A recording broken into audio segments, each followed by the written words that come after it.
बसुरिया और मायापुर के मेले में बाजीगर की बजी बसुरिया।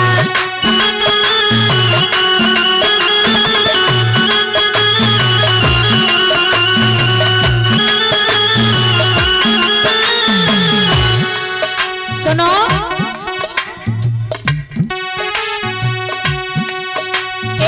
माटी को एक भूत बनायो, भाग्य अंदर स्वयं समायो। माटी को एक भूत बनायो, भाग्य अंदर स्वयं समायो। ऐसो गुरु अलवेले में बाजीगर की बजी बसुरिया।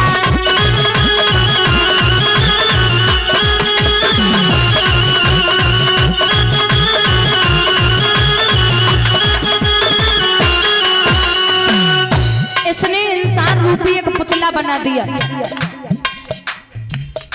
उसमें समाहित हो गया। और सुन ले, ये कौन है? बिना पगन धरती पे डोले, बिना तन भूमंडल तोड़े, फिर जिब्या के पानी बोले। राजा बिना पगन धरती पे डोले, बिना तन भूमंडल तोड़े, बिन छिपिया के पानी बोले। ऐसो छोर अकेले में बाजीगर की बजी बसुरिया।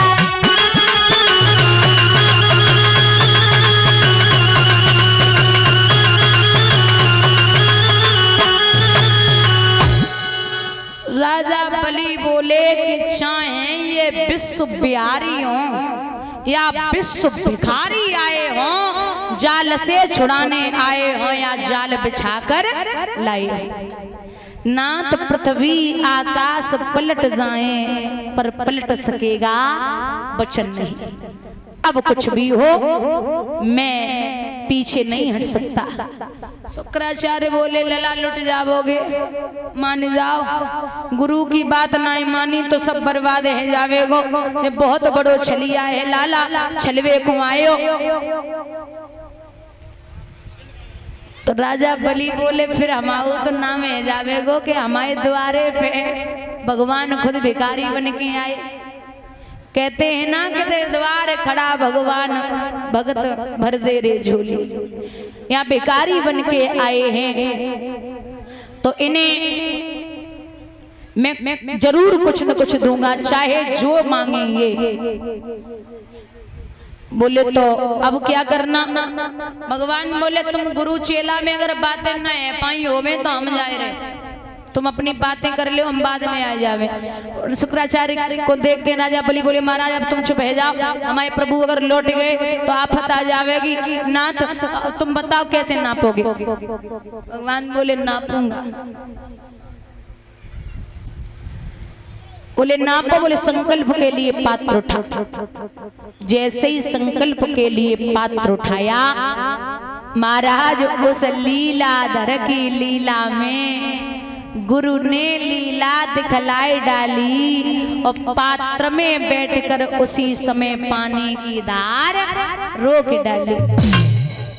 अब पानी सागर से बाहर नहीं आए तो भगवान बोले, अरे राजा, हाँ महाराज, देख तो पानी नहीं आ रहा सागर से बाहर। राजा बलि बोले, हमारी समझ में नहीं आ रही। भगवान बोले, हमारी भी समझ में आ रही, तुम्हारे गुरुजी फिट हो गए।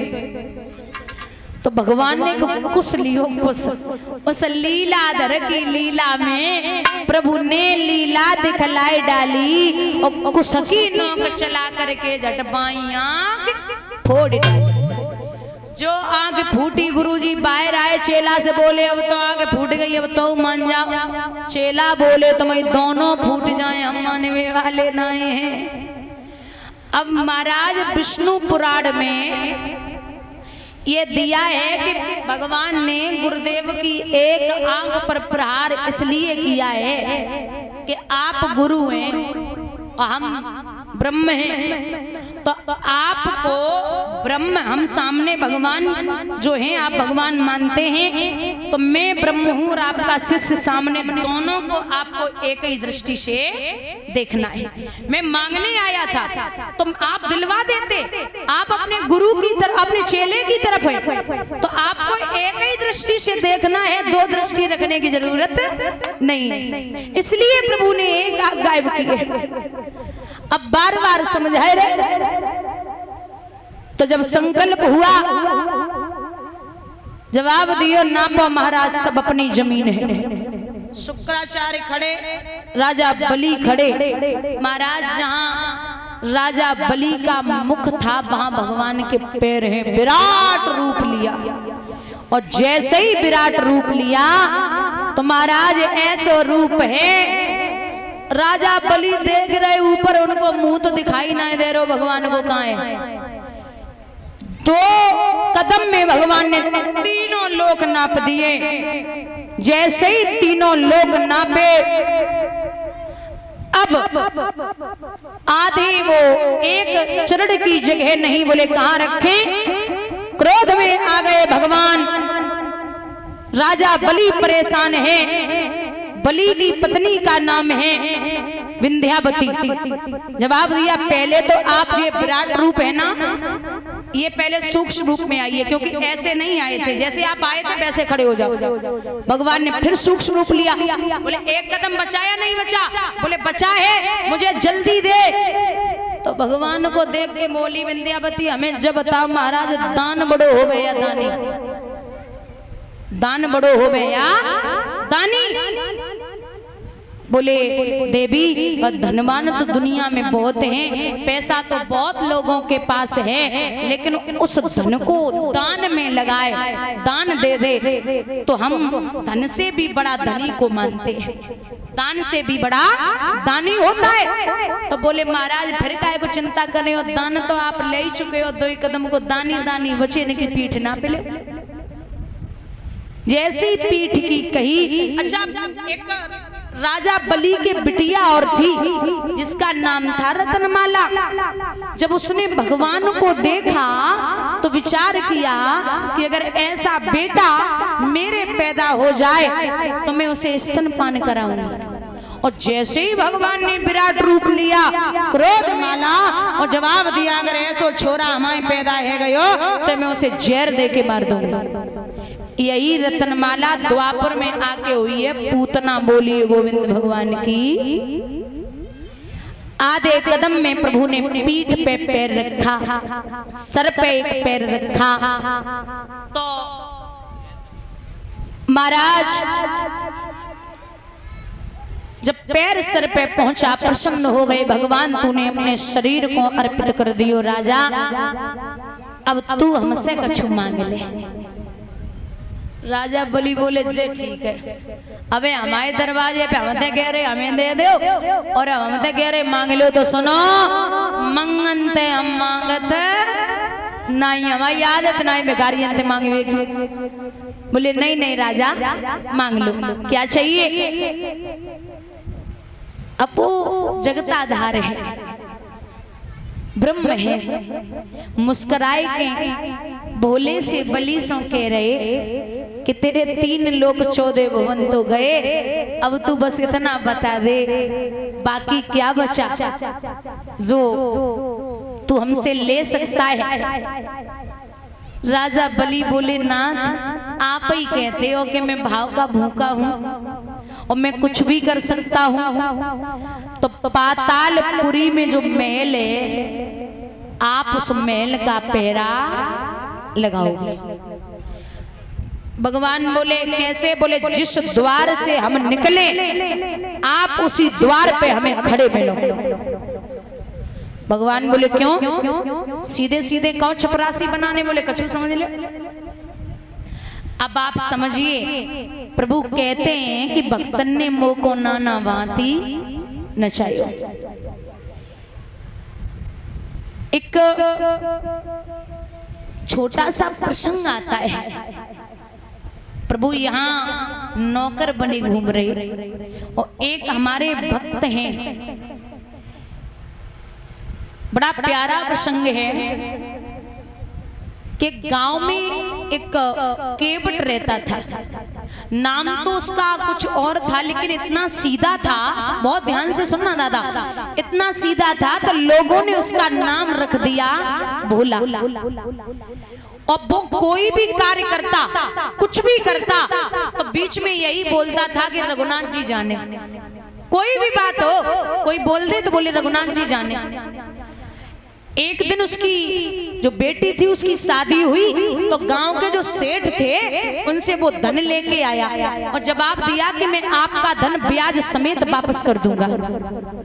ठीक है, जब ये कहा कि ब्याज समेत धन वापस कर दूंगा, तो 1 साल बाद पैसा वापस करने गया। अब पढ़ा लिखा नहीं था, जब पैसे वापस किए तो सेठ जी ने केवट को एक पर्ची दई बनाएंगे कि तुमने जो भी हमें पैसा दिया हमने तुम्हें दिया, तुमने पूरा वापस कर दिया, ये लो पर्ची। तो इतना सीधो रहे, सेठ जी से बोलो महाराज पर्ची की क्या जरूरत है, तुमने हमें दे हमने तुम्हें दे, सब रघुनाथ जी जाने। अब तो सब कुछ हो गया। अच्छा, सेठ के मन में लालच आ गया, बोले जी इतना पागल है कैसे पता ही नहीं है, इस पे कुछ भी कर दो। तो सेठ जी बोले जा एक गिलास पानी लेके आ। पानी लेने जब तक केवट गए तब तक वो पर्ची डायरी में रखी और डायरी में रख के दूसरी पर्ची ऐसे ही लिख के उसको पकड़ा दी, बोले जा। अब पर्ची जब दे दी, लेकिन सेठ ने 1 महीना बाद केवट पे मुकदमा कर दिया।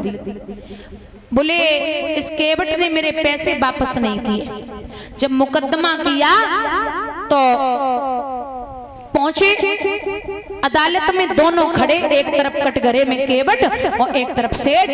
जज साहब बोले कि हाँ केवट, आपने इनसे पैसे लिए थे? बोले हाँ साहब लिए थे। बोले फिर वापस दिए? बोले हाँ साहब दिए। बोले तो जब पैसे वापस दिए थे तब तुम दोनों के बीच में कौन था? बोले महाराज रघुनाथ जी थे। रघुनाथ जी कौन है? सेठ बोला महाराज अब कोई रघुनाथ नहीं थे जब उसने पैसे। अच्छा, जज साहब पकड़ गए बात को, बोले इसका मतलब है ये झूठ बोल रहा है सेठ, कोई ना कोई बात है। बोले अच्छा आपने पैसे दिए? बोले हाँ साहब दिए। बोले कौन था? बोले महाराज रघुनाथ जी जाने। सेठ जी बोले अभी यही इसकी अब आगे कार्रवाई होगी, अभी यही बात रोक दी जाएगी। तो बोले महाराज वही अदालत में उतनी बात खत्म हुई। सेठ जी को देख के जज साहब बोले कि 8 दिन बाद आना, अदालत में 8 दिन बाद सुनवाई होगी। तो जज साहब ने सम्मन जारी कर दिए। एक सिपाही सम्मन लेके और गांव में घूम रहे हो, बोले रघुनाथ जी को ये सम्मन दे के आओ पे अदालत में गवाही देवे को आए जावे। तो जैसे ही महाराज सम्मन लेके सिपाही चलो, अब सुबह से शाम है गई, सबसे पूछ डोल रहो कि भैया रघुनाथ जी को घर कौन सो है, रघुनाथ जी को घर कौन सो है। अब कोई हो रघुनाथ गांव में तब तो बताए दे। सो एक लोग बोले कि गांव के बाहर एक मंदिर है, वहां रघुनाथ जी रहते हैं। अब सिपाही को ऐसा लग रहा हो जैसे मंदिर में ही रहते हैं रघुनाथ जी, कोई व्यक्ति है। सो पहुंचे सिपाही, पूरे दिन का हारा थका, वो जो सम्मन थे महाराज पुजारी से कहा कि यहाँ रघुनाथ जी रहते हैं। पुजारी बोला हाँ रहते हैं। कहाँ है? सो पुजारी ने पर्दा हटाई, बोले वो रहे सामने। अब सम्मन भाई डाल दिए सिपाही ने और वापस चलो आओ। पुजारी आंखों में आंसू लेके बोले महाराज अवे तक तो लोग तुम्हारे पास शादी को कार्ड देवे को आवे, काऊ के घर में अच्छो काम होवे तब आवे, और महाराज आज पहली बार तुम्हारे दरवाजे पे सम्मन आए। और नाथ हम आपसे निवेदन करते हैं कि वह केवट को तुम्हारे अलावा कोई ना है, तुम्हें गवाही देवे को जाने पड़ेगा। नाथ आप गवाही देने अगर नहीं गए तो उसका बेचारे का कोई नहीं है। अलग अलग तरीके के कपड़े रखे, जो आपकी मर्जी हो नाथ वो पहन के जाना, लेकिन वह केवट की गवाही देवे को पहुंचो। 8 दिन बाद सुनवाई हुई। सेठ जी अदालत में, एक तरफ केवट। बोले हाँ केवट, रघुनाथ जी आए, केवट बोले महाराज आवाज लगा, आवाज लगाइए। जब ये कहा कि आवाज लगाओ, तो दादा आवाज लगाई गई है कि रघुनाथ जी हाजिर हो।